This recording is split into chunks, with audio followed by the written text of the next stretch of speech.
Shabbat Shalom. Le Rav Ezra Shochat, c'est un des plus grands Rosh Yeshiva qu'il y a aujourd'hui dans Chabad. C'est le Rosh Yeshiva de Or El-Hanan à Los Angeles. Et lui, il raconte une histoire. Ça fait à peu près 40 ans, et il était à New York. Et Baruch Hashem, il a reçu la nouvelle qu'il pourrait rentrer en Yechidut chez le Rabbi. Et donc, il est rentré, Baruch Hashem, tout content, avec sa femme et ses 2 enfants. Il y avait un garçon et une fille. Et comme ça, il a demandé toutes ces questions, le Rabbi l'a répondu. Et tout d'un coup, comme le Rabbi, il a demandé une question, il a dit Baruch Hashem, tu as un garçon et une fille. Tu as fait déjà la mitzvah pour vous, d'avoir des enfants. Mais quand même, il faut peut-être penser pour avoir encore des enfants. Maintenant, le Rav Shochat était très étonné. Parce que ça fait déjà 7 ans qu'il écrivait chaque fois au Rabbi pour une bracha pour avoir encore des enfants. Il voulait encore des enfants. Top, il entend cette chose-là, ok. Et là, le Rabbi, comme s'il est passé dans un autre sujet, complètement différent. Et il a dit à la femme, voilà, je te donne un paquet de dollars. Et ça, tu vas donner à des femmes qui vont commencer à allumer les bougies de Shabbat, avant Shabbat bien sûr, et chaque femme qui reçoit sur elle d'allumer les bougies de Shabbat, donc tu vas la donner $1. Et après ça, il a dit, je pense à Rav Shochat comme ça, que c'est le moment pour toi de faire sortir un livre de Techidushé Torah, qu'est-ce que toi tu enseignes, etc. Donc, là, Yechidut s'est terminé comme ça, et ils sont partis, ils sont retournés à Los Angeles.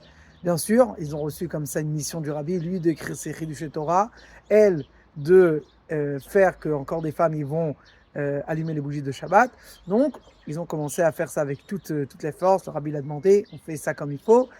Et dès qu'elle a terminé de distribuer le dernier dollar, et lui, dans le même moment, c'était le moment qu'il a fait sortir, il a publié 2 Mahamarim, 2 sujets que dans un livre, il les a publiés.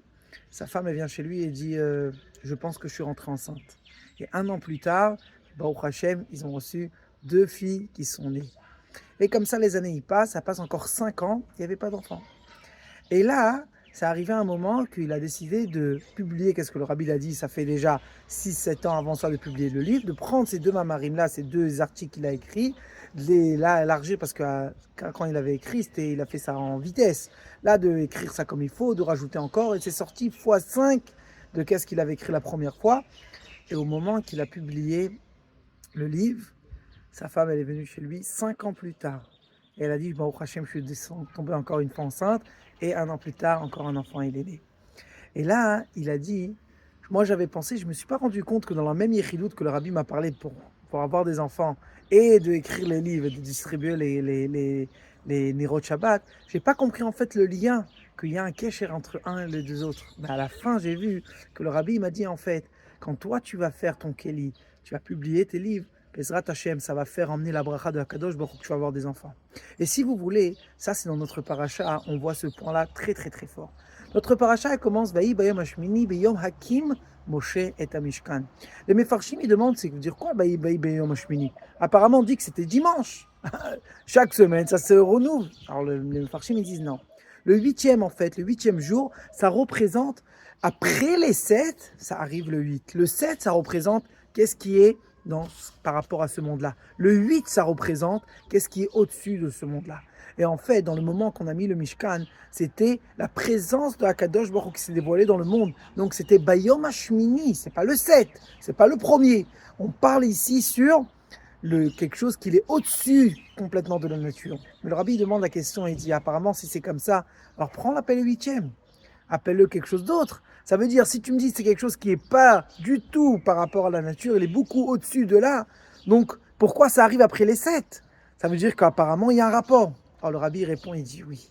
C'est vrai que le 8e, c'est quelque chose qui est extraordinaire, qui est beaucoup plus haut que la nature.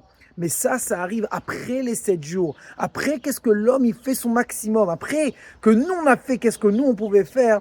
Là, ça arrive en fait le 8e. Et là, Kadosh Baruch Hu se dévoile avec un dévoilement qui n'a aucun rapport avec ce qui se passe dans ce monde-là. Et c'est ça qu'est-ce qu'il y aurait aussi par rapport à Mashiach. Il y a écrit quand Mashiach va venir, ça dépend de notre travail aujourd'hui. Apparemment, c'est quelque chose de complètement différent. Ça va être un dévoilement extraordinaire. Mais ça dépend de nous, ça dépend de toi, chacun parmi nous. Si nous, on va faire qu'est-ce qu'on a besoin de faire, ça va ouvrir les portes pour avoir une bracha extraordinaire, beaucoup plus grande de qu'est-ce qu'on fait.